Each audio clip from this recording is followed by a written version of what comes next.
नमस्कार, मैं राजीव कुमार। हमारी मौजूदगी अभी दर्ज हो चुकी है नबी नगर के आदर्श नगर में। ये वार्ड नंबर शायद 11 है, सही कह रहे हैं हम? ये 11 ही वार्ड नंबर है ना? और मुझे थोड़ा साहस और उत्साह मेरे में नहीं हो पा रहा है कि मैं इसको रिपोर्ट करूँ और रिपोर्टिंग करूँ मैं। अमूमन क्या होता है कि बहुत जगह पे मैं जब जाता हूँ तो मेरा उत्साह 7वें आसमान पर रहता है, क्योंकि अलग अलग तरह की चीज़ों से मैं रूबरू करवाता हूँ। जिम्मेवारी तो ये भी बनता है कि कुछ ऐसी चीज़ों पे भी नज़र डाला जाए जो समाज के लिए बहुत ज़रूरत हो जाता है, और एज ए पत्रकार मेरा ये दायित्व तो बन जाता है। उसी सोच के साथ मैं यहाँ पे मौजूद हूँ।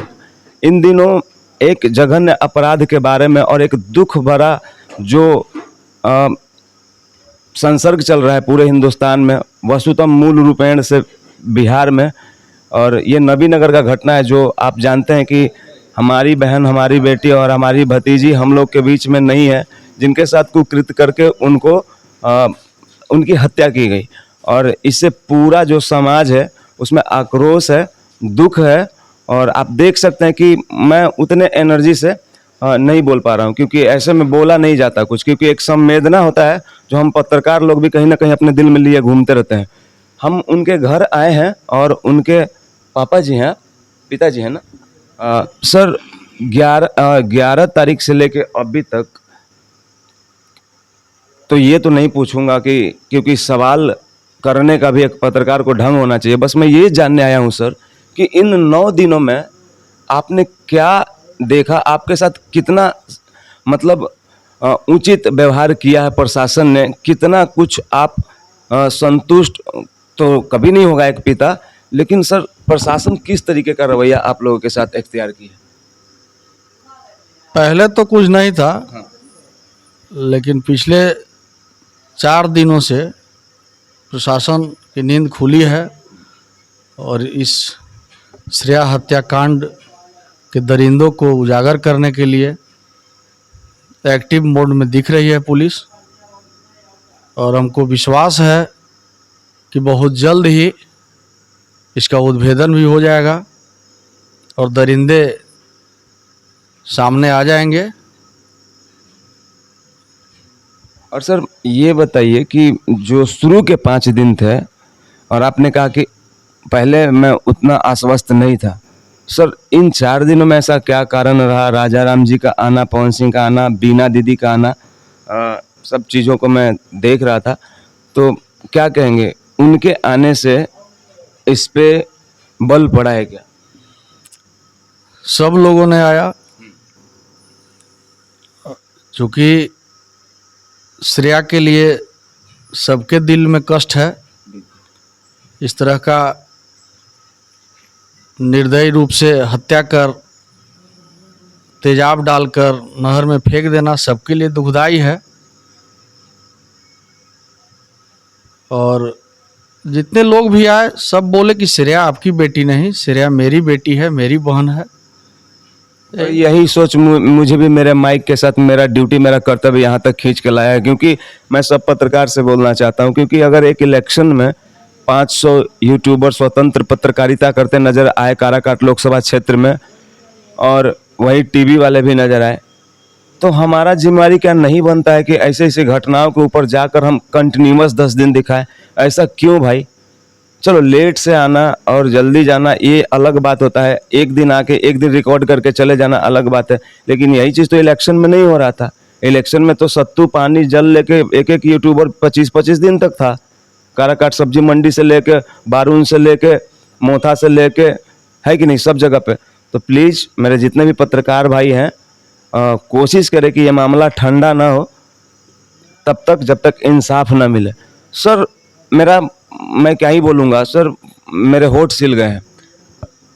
जो आपके मनोस्थिति है, उस मनोस्थिति में आके एक पत्रकार आपसे सवाल पूछता है, ऐसे में अपने आप को कैसे मैनेज कर रहे हैं सर इन दिनों में खास करके? पूरे समाज मेरे साथ खड़ा है, यही उम्मीद से मैं अभी तक जिंदा हूँ कि न्याय मिलेगा। मुझे पूर्ण भरोसा है, जो भी होंगे सबका पर्दाफाश होगा। इसमें कौन कौन संलिप्त हैं, कौन निर्दोष हैं, दोषी को सजा की उम्मीद अवश्य है मुझे। अच्छा सर, थोड़ा सा दोहराया हुआ प्रश्न लगेगा और ना जाने इस प्रश्न का जवाब आपने कितने हजार बार दिया होगा, लेकिन फिर भी अलग अलग दर्शक दीर्घा है सर। मैं अपने दर्शक दीर्घा के लिए पूछना चाहता हूं कि सर आपको कब पता चला, मतलब आपने वो कंप्लेन कब दर्ज कराया सर कि मेरी बच्ची घर पे नहीं आ रही है? यही 11 तारीख चूंकि हम 30 तारीख को भिलौर चला गया था अपना इलाज कराने, अच्छा, आप 30 तारीख को भिलौर चले गए थे। और ये मेरी बच्ची 11 तारीख को 6:30 बजे प्रतिदिन की तरह उस दिन भी कोचिंग के लिए निकली, और इसके बाद वो घर वापस नहीं आई। इसके बाद मुझे घर से फ़ोन गया पत्नी का कि श्रेया अभी तक नहीं आई। तो मैं बोला कि कोचिंग में पता करवाओ। मैं अपने स्तर से भी पता किया, फिर भी 5 बजे शाम तक श्रेया वापस नहीं आई। हमारे परिजन जो यहाँ मौजूद थे वो काफ़ी खोजबीन किए, लेकिन कहीं उसका कोई अता पता नहीं चला। कहीं से ऐसा कुछ, मतलब सर ऐसे स्थिति में मुझे लगता है कि दुनिया का शायद ही कोई फ्रीलांसर होगा, जर्नलिस्ट होगा जो नहीं पूछता होगा। कुछ थोड़ा सा भी एहसास है ऐसा क्या सर, आपसी रंजिश या फिर किसी तरीके का कोई भी सर, कुछ लगता है कोई वजह हो सकता है क्या सर, छोटा सा भी? आपसी रंजिश हम में किसी से नहीं है, और वहाँ बुलाकर जो पूछा गया उसकी सहेली के बारे में, या फिर मोबाइल में नंबर मिला, उसका CDR निकल रहा है, उसी आधार पे 3 संदिग्ध को पुलिस अपने घेरे में लेकर उसको। अच्छा जी।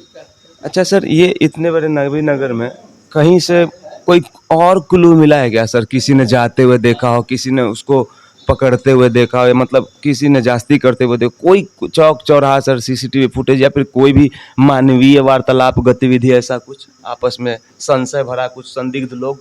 ऐसा कुछ नहीं। हम तो चूंकि 30 तारीख को गए भिलौर, तो 11 तारीख खबर मिला, 12 तारीख के दिखाने का डेट था, तो वहाँ से फिर टिकट करवाया।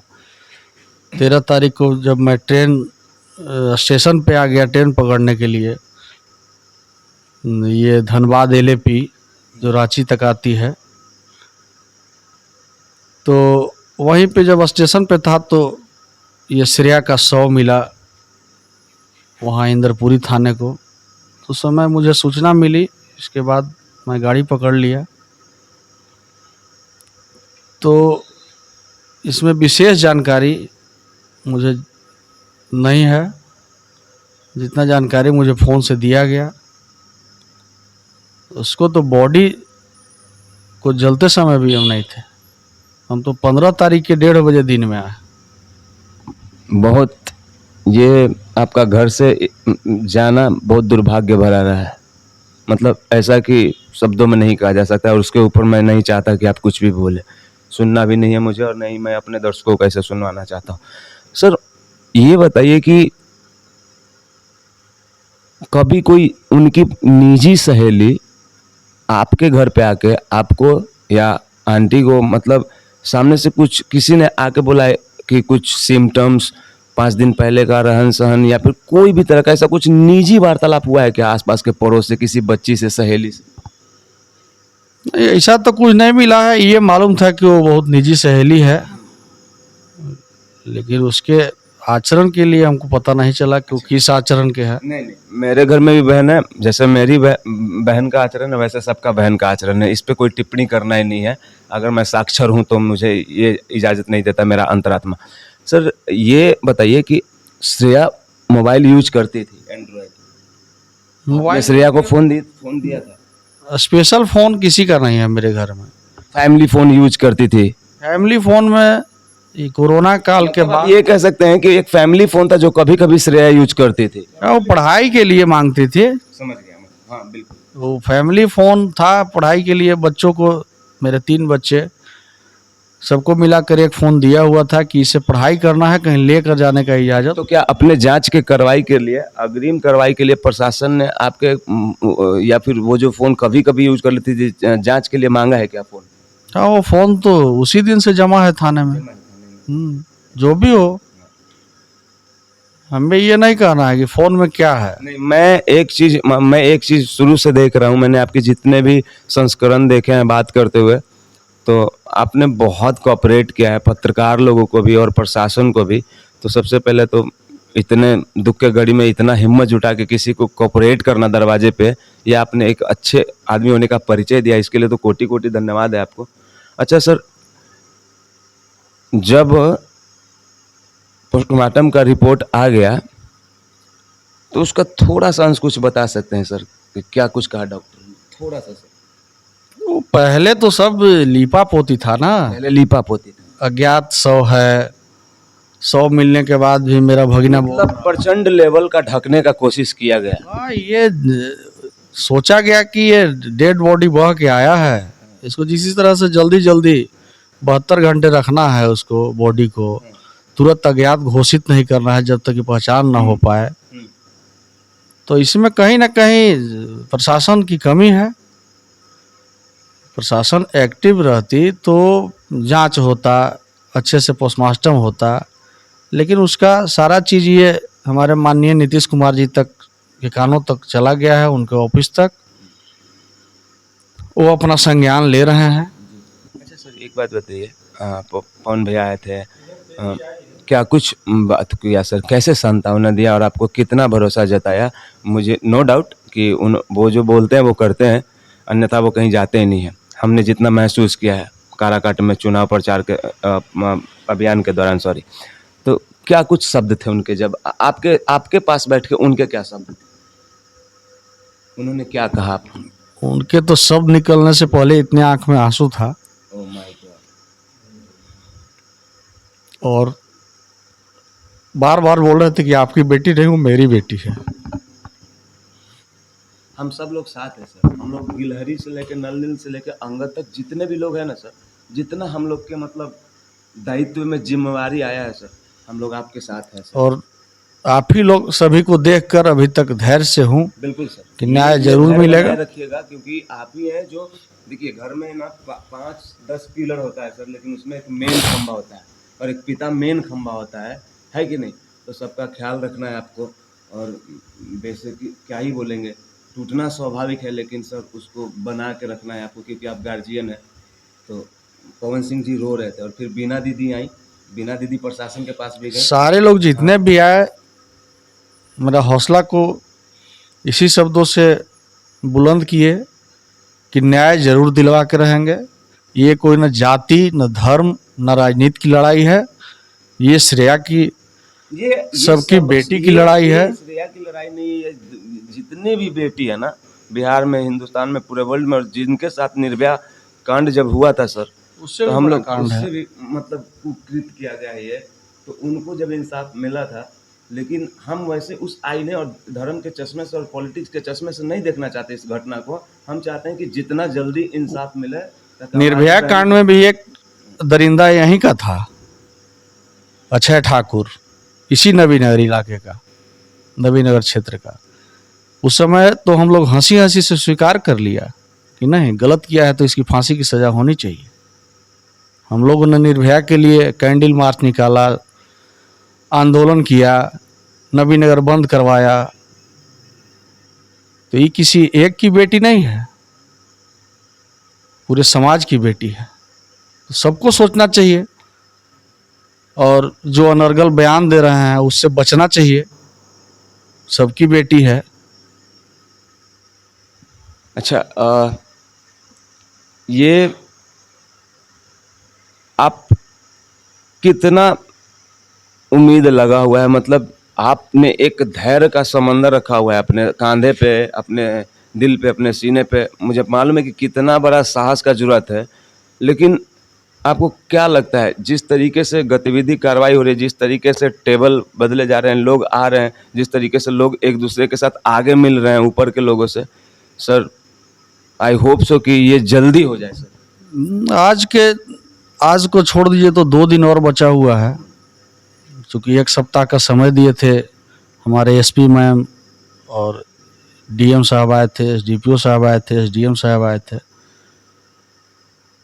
और धैर्य दिला के गए हैं कि दरिंदों को बहुत जल्दी पर्दाफाश हो जाएगा। और अपने चैनल पे एक रिक्वेस्ट करना चाहता हूँ सर, आपके घर पे आया हूँ, आपके पड़ोसी कलीग, आपके जो दुख के साथी हैं आपके साथ बैठे हुए हैं, तो एक अपील करना चाहता हूँ अपने चैनल से सर, कि सबसे पहले तो जो हो रहा है और सिस्टमैटिक ढंग से न्याय और इंसाफ मिल जाए हमारी बहन को, लेकिन इसके उपरांत अगर लगा के बोल रहा हूँ सर, अन्यथा मत लीजिए कि अगर 1% भी फेलियर साबित होता है तो हम सब लोग आपके लोग के साथ हैं सर। हम लोग धरना और मार्च निकालेंगे सर, शांति से तो नहीं बैठेंगे सर। क्या कहेंगे इस बारे ये पर्सनल मेरा मैटर नहीं रह गया है ना, ये तो पूरे में? समाज ठंडा नहीं होने देना है। जो निर्णय लेगा 2 दिन के बाद, आज छोड़कर। नवीनगर में तो जाम लगेगा, पत्रकार का भी, चाहे यहाँ पे 3000 यूट्यूबर आए, टीवी वाले कितना आते हैं उससे मतलब नहीं है। मैं अपने चैनल पे डंके की चोट पे बोल रहा हूँ, क्योंकि आपने एक चीज़ देखा है कि मैं जब से यहाँ पे आया हूँ मैं बोल नहीं पा रहा हूँ ढंग से, शब्द ही नहीं पता चल रहा है कि मैं क्या बोलूँ क्या नहीं बोलूँ, क्योंकि हर जगह पे एक जैसा उत्साह नहीं रहता है। तो हम आपको विश्वास दिलाते हैं कि हम लोग इस दुख की घड़ी में आपके साथ हैं अंकल, और कोई भी विलम्ब होगा तो हम लोग सड़क और चक्का जाम करेंगे और सिस्टमेटिक ढंग से संविधान के रूप जाम करेंगे और आप लोग के साथ खड़े हैं सर। ऐसा कुछ नहीं है कि हम लोग आए हैं और आपको बिसरा देंगे, नहीं। इस दुख के घड़ी में पूरा मेरा सब तक दस्तक चैनल साथ है और जितने यूट्यूबर हम भाई लोग हैं। और मैं सबसे अपील करता हूँ कि यहाँ पे आके नॉन स्टॉप संस्करण बनाइए ताकि ये घटना ठंडा नहीं हो, क्योंकि ठंड होने से बहुत सारे चीज़ों की लिपापोती की जाती है।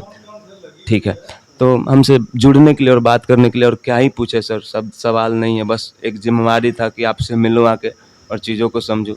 तो आपका आभार sir, thank you so much. धन्यवाद आपका भी।